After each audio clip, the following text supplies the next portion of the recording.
Hi, welcome to Subhan GK world. Today topic వచ్చేసి వీర పురుషదత్తుడు. Very very important. ఇతన్ని దక్షిణాది అశోకుడు అంటారు.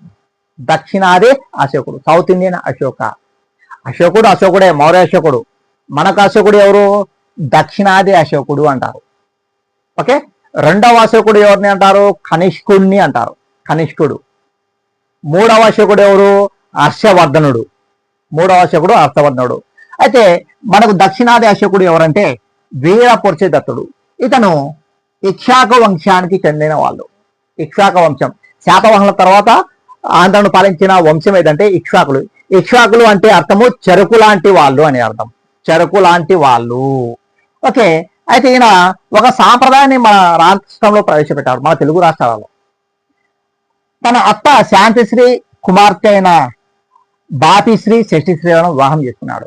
తన మేనత్త అయిన శాంతిశ్రీ యొక్క కుమార్తెలో బాపిశ్రీ శశిశ్రీలను వివాహం చేసుకుని మేనత్తల కుమార్తెలను వివాహం చేసుకునే పద్ధతి మన రాష్ట్రంలో ప్రవేశపెట్టింది ఎవరంటే మొట్టమొదటిసారిగా వీర పురుషదత్తుడు. మేనత్తల కుమార్తెలను వివాహం చేసుకొని ఆ సాంప్రదాయాన్ని ప్రవేశపెట్టిన మొట్టమొదటి వ్యక్తి ఎవరంటే వీర పురుషదత్తుడు. ఓకే, అయితే ఈయన యొక్క కాలంలో ఉపాసిక బోధిశ్రీ అనే మహిళ బౌద్ధ మత వ్యాప్తి కోసము ఎక్కువ కృషి చేశారు. ఓకే, ఇది వెరీ వెరీ ఇంపార్టెంట్, గుర్తుపెట్టుకున్నాం. Okay, thank you, all the best.